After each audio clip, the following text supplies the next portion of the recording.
Welcome to the Lifeline, a production of Simply BJE. The goal of this podcast is to build, inspire, and to empower our listeners through conversations on business, leadership, and mental health.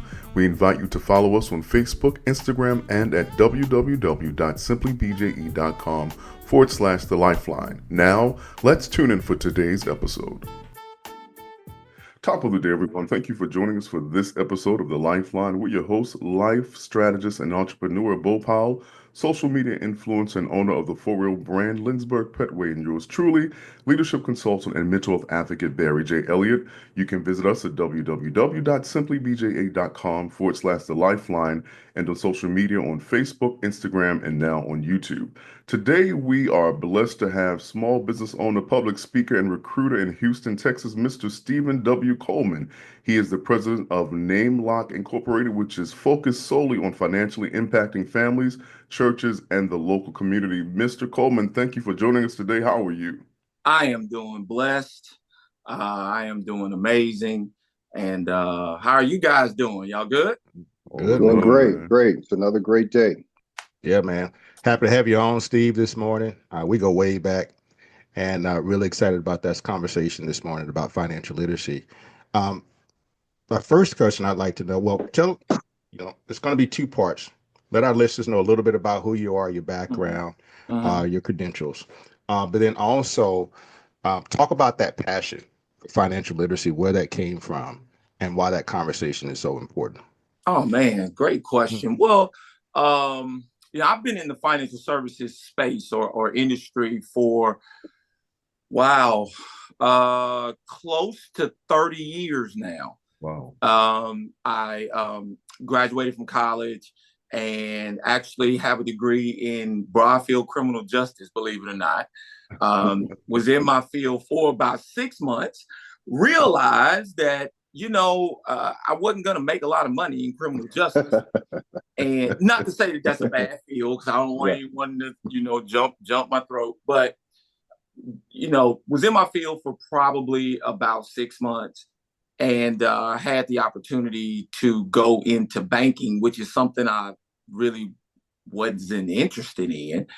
I go into banking, started as a personal banker. About 7-8 months later, went into the assistant manager role, and then ended up transitioning to another bank in a management program. And, over the next probably 2 or 3 years, by the end of probably my 5th year, I was managing 3 branches. Wow. And so, I did a lot of things in banking that kind of led me here. But the thing about banking was that's not personal finance. And I want to make sure that I'm clear in this conversation, because this is part of the passion, right? And so while I'm in banking, throughout that 5 or 6 years that I was in banking, I was in, things like lending, doing things like credit cards, savings accounts, CDs, things like that. The problem is that there were so many people that would come into the bank and request some form of financial coaching that in reality we were kind of capped on getting. I didn't understand it at the time. But when I look back on it, it's like, wait a minute. People come to the bank because they lack access. And when we say access, they lack access to someone who is not only a licensed financial professional, but someone who's really competent in financial services. And so, as that transition happened, throughout that probably at the end of year 5 or 6, my wife and I had the opportunity to get into the personal side of finances.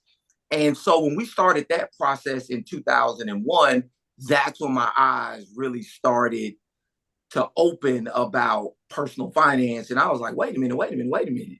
Man, I'm telling people so much bad information. Like, I wanted to go and rinse off. You know what I mean? Like, I felt dirty, because what you realize is that these people are coming in and they really just honestly want help. And growing up, we're really honest with ourselves. When we think about the bank, that is the first place or the first individuals that we come in contact with that we think know about money. Mm-hmm. And the fact of the matter is, once again, I'm not saying the bank is a bad place. I'm saying if your goal is to become financially competent and financially literate, you're probably not going to get that at the bank. And here's the reason why. Has nothing to do with it's not available. The problem is most people who seek that advice don't have the amount of money that's necessary to receive the advice. Wow. And so what does that mean? Well, you're not going to walk in the bank with $10,000 and say, let me talk to your financial professional. Like, it really doesn't work like that. It should, but it doesn't. And so individuals who are left below a certain limit of income, normally most banks are normally in the six-figure range, right? And so when we're saying the six-figure range, what we're talking about is you have six figures to invest today. Like you can write a check today. And so for those individuals who don't have that range, everyone else is kind of left to their own, it's like, oh, well, I'll give you this CD, or I'll give you, this savings account. When in reality, investing in a brokerage account with the same bank pays 25 to 35%, but they're willing to only offer you 3 to 4%. See, like, who would do that? But they're only going based on what their availability is. And so that was kind of the reason why I really got into the space, was to give average and ordinary people the opportunity to not only get educated, but have access to a licensed financial professional. Wow. So if you could say in a couple of words, what would be the purpose of the bank? If it's not so, the common person such as ourselves who don't have hundreds of millions of dollars to start investing, if you just had to simplify it to my 18-year-old about to start, the purpose of the bank is this, but the purpose of the financial advisor is this. Purpose of the bank is to pay bills. Okay. Purpose of a financial advisor is to build wealth. Build wealth. Okay. Those are two completely different situations. I look at the bank as a holding platform. Like, it's a pass through, right? So let's be real about banks. Okay. Let's be real. And once again, I want people to understand we're talking about financial literacy and wealth on this platform. Okay. And so what I want people to understand is the bank is a pass. Okay. Here's my point, that it's a pass through. When you see these armored trucks riding around your city, right?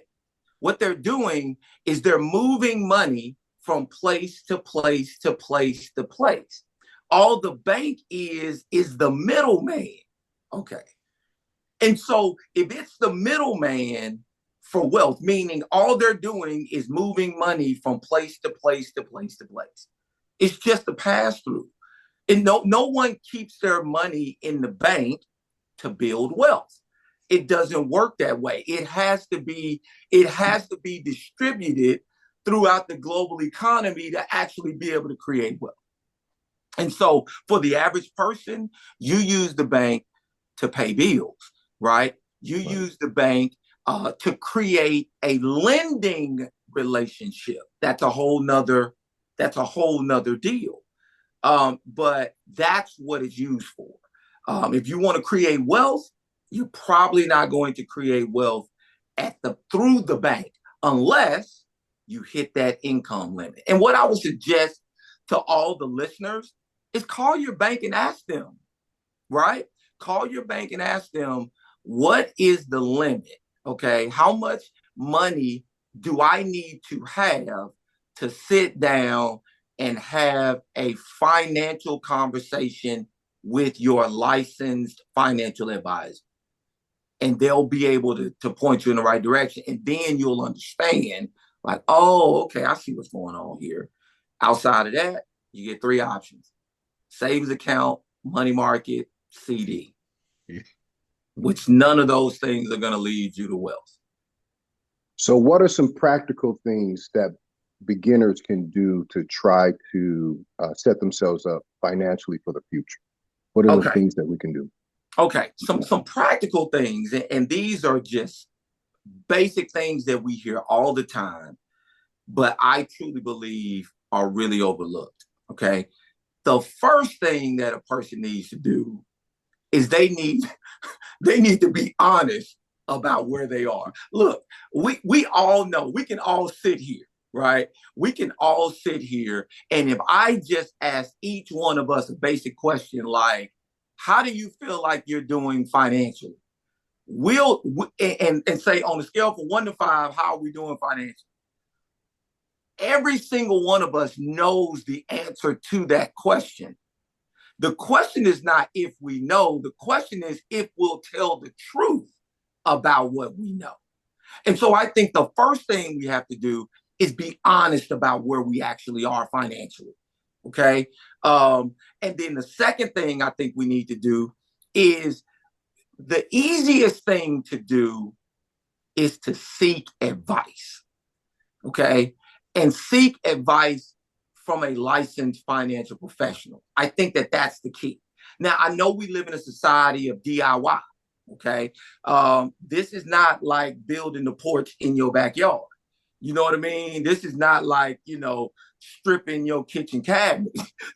It's a little deeper than that. And so, the first thing you have to do is just be honest about where you are. The second thing I would say is seek some help, okay, from a licensed financial professional. I keep saying that. And you'll hear me say that over and over and over again. You have to seek advice from a licensed financial professional. And I think the third thing that you have to do is you have to create a plan, an actual game plan. I'm not saying like, oh, I'm gonna, like an actual game plan. Each one of you, told me, or I know what city you live in. Well, if you were just to tell me, oh, well, I live in Baltimore. Well, if you just told me that you lived in Baltimore, I wouldn't arrive at your house without knowing the exact address. Okay. Like, I would need your exact address to get to your house. Now, I can go to Baltimore, but that doesn't mean I'll be anywhere close to where I'm actually trying to get to. And so I think those three things: you got to be honest, you got to seek financial help. And then the third thing is you have to actually build a plan. And I know those things actually are more simple than we really want to believe. That makes sense. So I heard you loud and clear. You talked about, you need honesty. You said you need advice and you need a plan. And so looking at that, what do you think are some of the mindsets that we need to challenge within our community to break the pattern? Because in order to break the pattern, you need to do those three things. But in order to break that pattern of illiteracy and poverty, what do we need to do? What are some of the mindsets that we need to challenge and change? Oh my gosh. Okay. There are a few, but in our community in particular, the one thing that we have to stop doing is waiting. I mean, we procrastinate, meaning we think we're going to stall them out. Like, we think like, I'll just wait to do it. I'll just wait. And somehow we believe that our waiting and our praying will just somehow make it all just work out. And I want to tell the people, it's not going to work out. You cannot. There is no way. Okay. There is no way that you can live your life financially irresponsible for 30 or 40 years, and then all of a sudden you wake up and everything is going to be all right in your world financially. I don't care. Look, we're all men of God, okay? We can all sit here and we can pray and we can speak in tongues. We can pray for $2 million right now, and we can speak in tongues, and we can pray from sun up to sundown. But guess what? When we open our eyes, $10 million will not be sitting in front of us. It doesn't work like that. Prayer is activated through action. And so some of us are saying, well, I'm going to wait. I'm just going to wait. I don't have it. I'm going to wait. Well, the question is, if you don't have it now, when are you going to have it? And the longer that you wait, unfortunately, okay, so I'm 50, all right. And when I turned 50, I received my first little letter in the mail. And that letter was like that AARP, that AARP letter, right? Right. And I opened it up, right? And it's telling me, sign up AARP and I can get all of these discounts and all of that stuff. Unfortunately, when it comes to money, the older that you get, there are no discounts. The older that you get, there are no discounts. You got to pay the price, and you got to pay the price in full. The question is, are you going to pay the price at 30? Or do you want to pay the price at 55? The fact of the matter is, the price is still the same. You're just going to have to pay more. And so waiting only costs more money. Doesn't get cheaper to wait. And so I think that we have to eliminate that mindset out of our communities like ASAP, because we have a bad reputation of doing that. Oh, I'm just going to wait. I'm not worried about that. But then again, everyone says they don't have it because it's not a priority to have. And then you look at them, I ain't never seen so many, and forgive me when I say this, but, everyone who claims to be broke, they sure look good, don't they? You know what I mean? Nails done, hair done, wardrobe right, go to all the concerts, drive a car, got rims on the car. Like, they do all the things that they want to do, right? But we run away and want to wait and delay and procrastinate on the things financially that we should be doing. And that is the main thing that we need to eliminate in our communities, waiting. Steve, you mentioned something, in your conversation about going to seek help. Mm-hmm. And, you and I both know that, when it comes to this type of industry, a lot of times people, like you said, don't want to be honest. They don't want to seek help.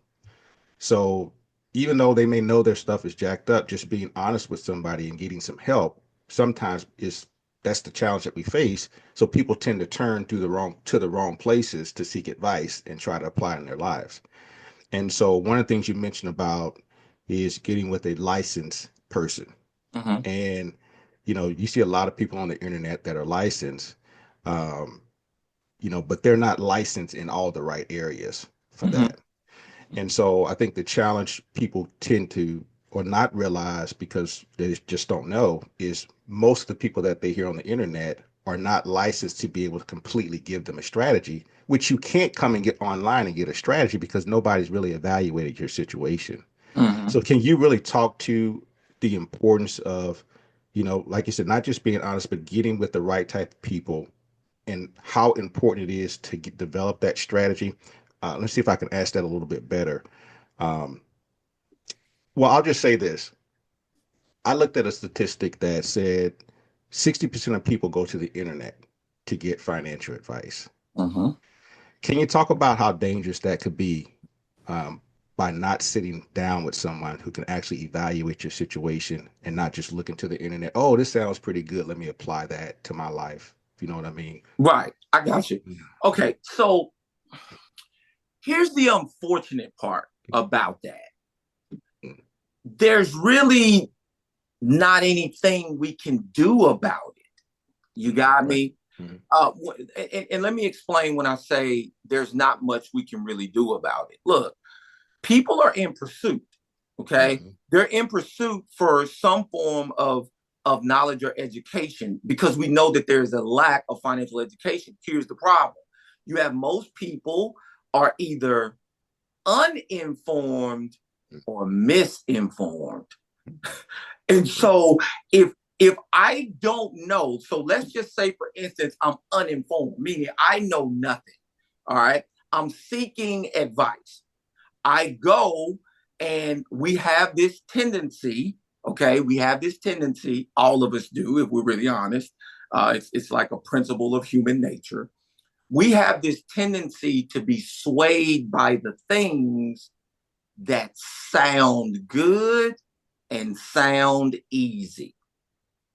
Okay?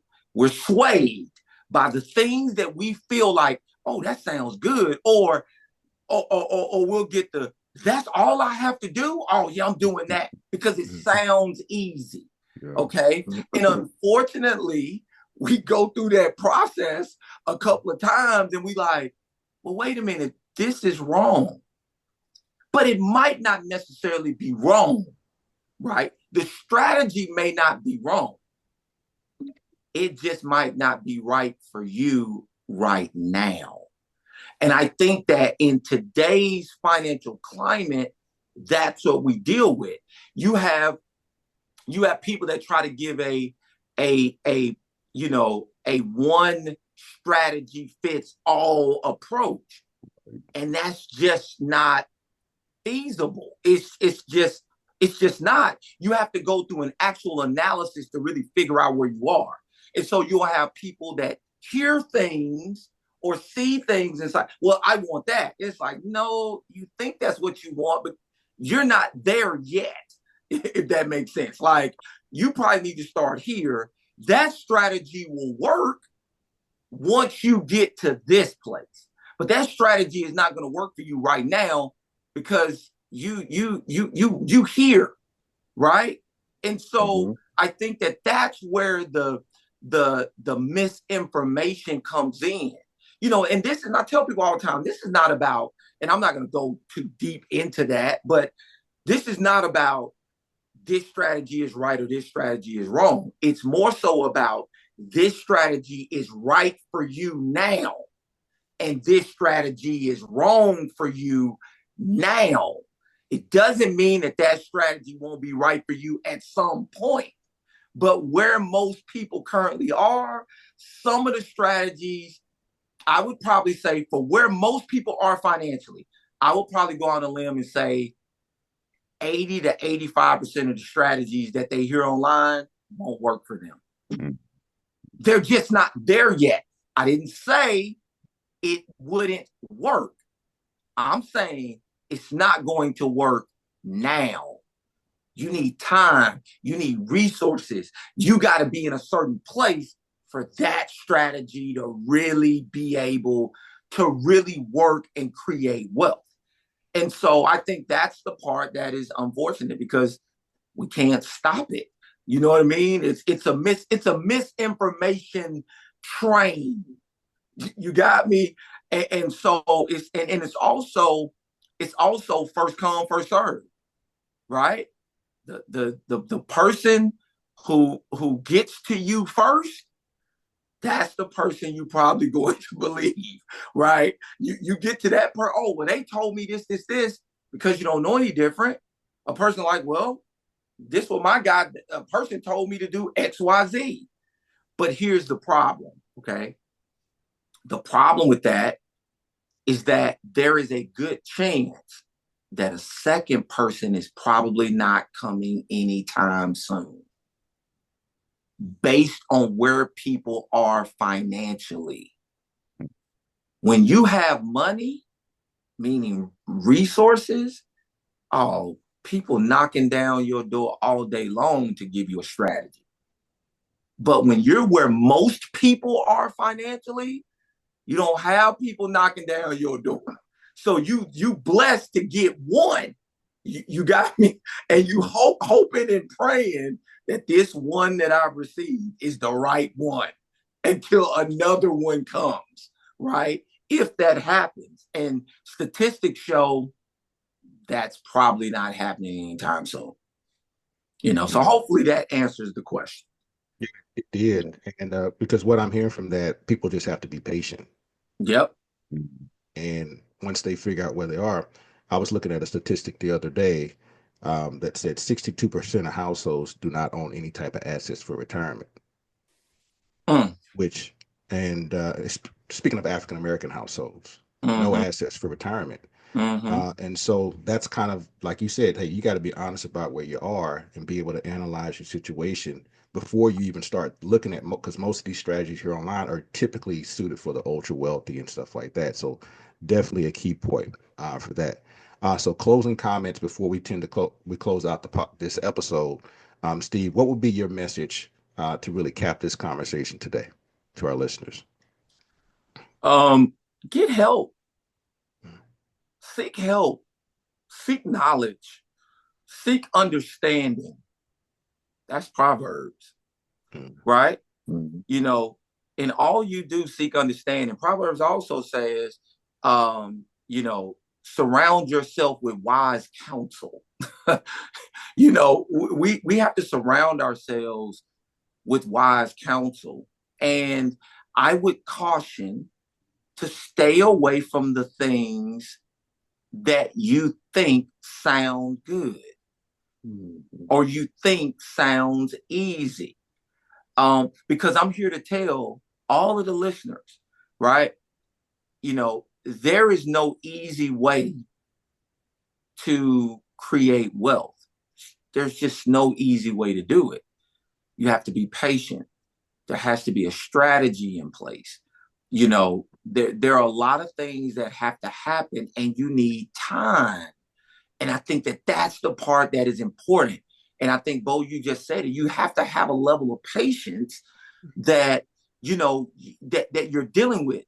And so don't get wrapped up or caught up in the flavor of the day. Don't get wrapped up and caught up in the things that you really don't understand. If it sounds too good to be true, it probably is. Okay? Probably if it sounds too good to be true, it's probably not true. Okay? It's probably not true. But, we don't know that. And so I would just say, seek knowledge, seek understanding, be honest about where you really are. One of the things that we can do, we have to eliminate this. Oh, I'm good. Well, why lie? Just be honest. It's okay. I think we live in a society where no one wants to admit that they don't really know. You got what I mean? Like, I've been in the industry for almost 30 years. And guess what? I don't know it all. And if someone asks me a question that I don't know, I still, almost 30 years later, know how to give a professional I don't know. And you know what this sounds like? Let me tell you what this sounds like. You know what? That is a great question.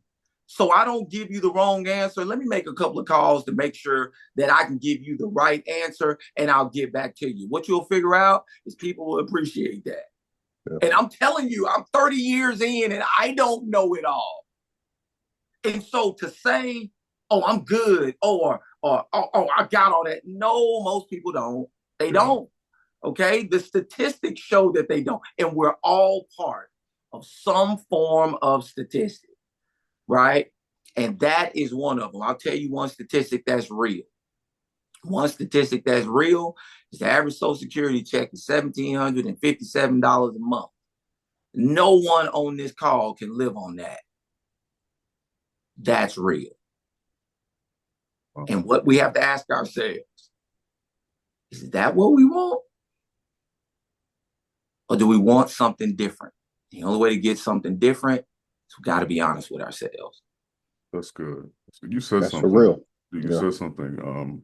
You talked about, both said it, and then you elaborate on it. You talk about being patient.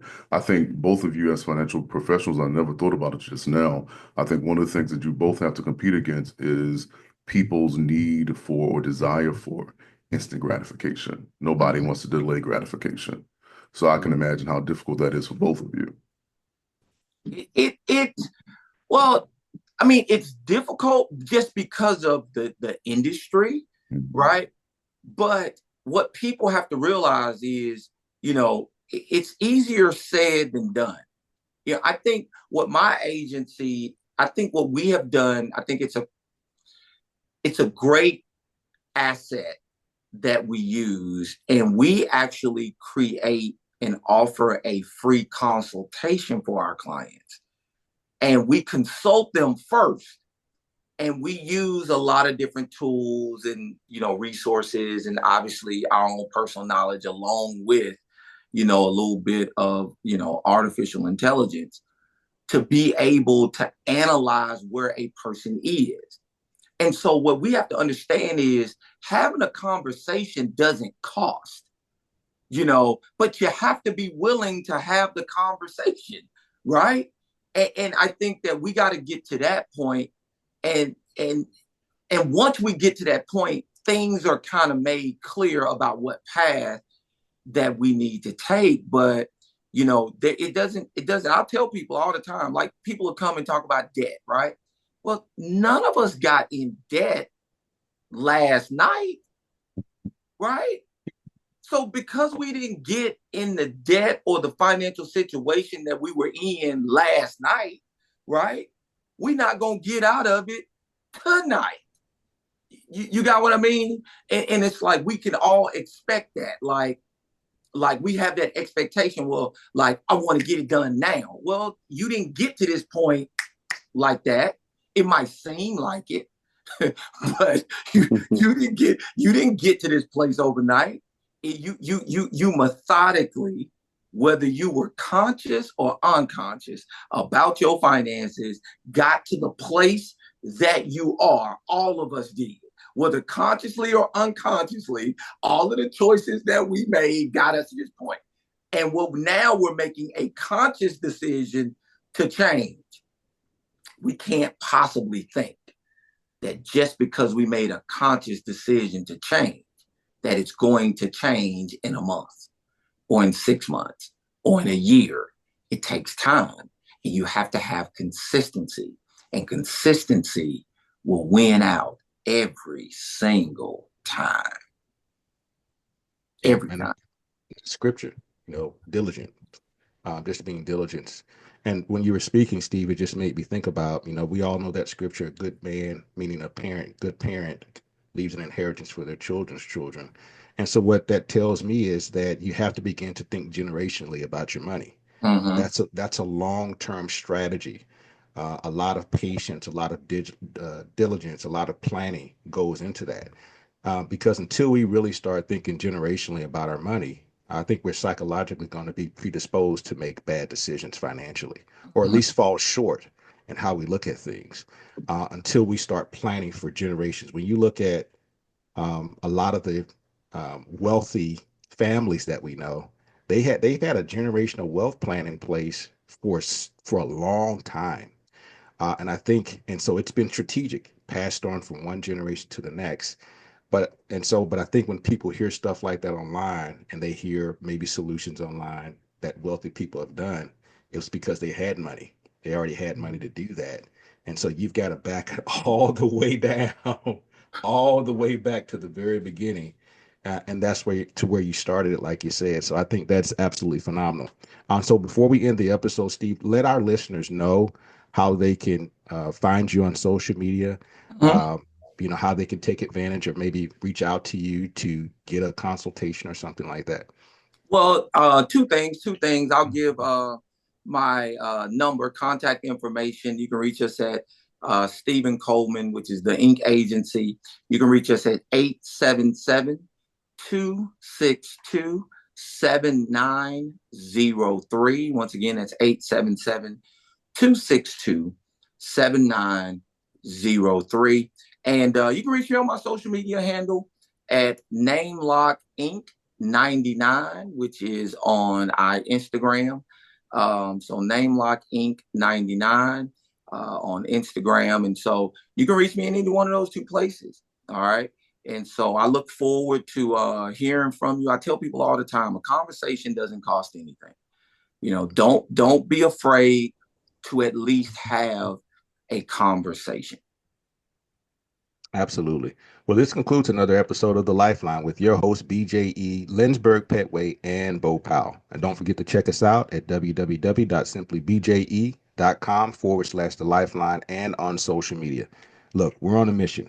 We want to bring light and life into your household. So join us and let us hear your feedback, because it's all about bringing life to you on The Lifeline. Y'all take care. Thank you for listening to today's episode with host, business expert, and life coach Bo Powell, social media influencer and entrepreneur Lynchburg Petway, and leadership coach and mental health advocate Barry J. Elliott. Join us next week for another impactful conversation on The Lifeline. God bless.